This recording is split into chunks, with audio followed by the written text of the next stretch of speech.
بسم اللہ الرحمن الرحیم۔ روڈ ٹو مکہ پروجیکٹ اسلام آباد میں گزشتہ سالوں میں شروع کیا گیا۔ کل لاہور میں علامہ اقبال ایئرپورٹ سے بھی پاکستان کے اور بالخصوص پنجاب کے جو حجاج کرام ہیں ان کے لیے یہ سہولت پیدا کی گئی۔ روڈ ٹو مکہ پروجیکٹ ایک بہت ہی مستحسن اقدام ہے۔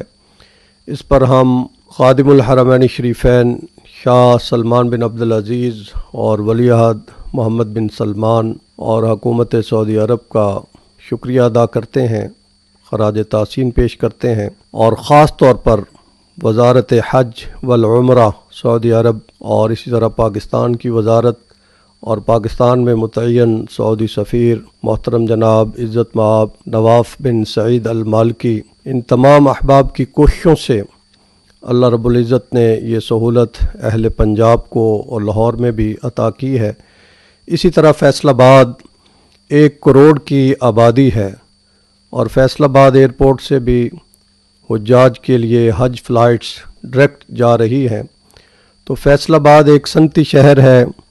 اور یہاں سے ہزاروں حجاج بھی اور اسی طرح لاکھوں عمرہ کرنے والے زائرین بھی ہمیشہ ہر سال حرمین شریفین میں تشریف لے جاتے ہیں۔ فیصل آباد کی عوام اور تاجر اور تمام طبقات اس خواہش کا اظہار کر رہے ہیں، جس طرح اسلام آباد میں روڈ ٹو مکہ پروجیکٹ شروع ہوا، لاہور میں شروع ہوا، کراچی میں شروع ہوا، اسی طرح یہ سہولت فیصل آباد کو بھی دی جائے۔ فیصل آباد پہلے اس کا نام لائل پور تھا اور ویکیپیڈیا کے مطابق 1 ستمبر 1977 کو اس کا نام شاہ فیصل مرحوم کے نام پر منسوب کیا گیا، پاک سعودی دوستی کی وجہ سے اور ان کی جو خدمات ہیں عالم اسلام کے لیے، اس کی وجہ سے اس شہر کا نام لائل پور سے فیصل آباد رکھا گیا۔ اور اسی طرح 76 میں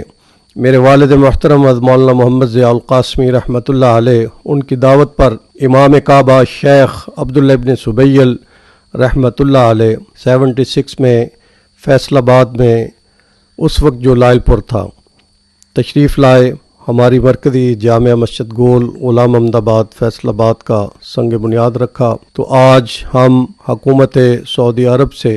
یہ امید رکھتے ہیں اور اس خواہش کا اظہار کرتے ہیں کہ فیصل آباد کے شہریوں کی ضرورت کے پیش نظر یہاں بھی روڈ ٹو مکہ پروجیکٹ شروع کیا جائے۔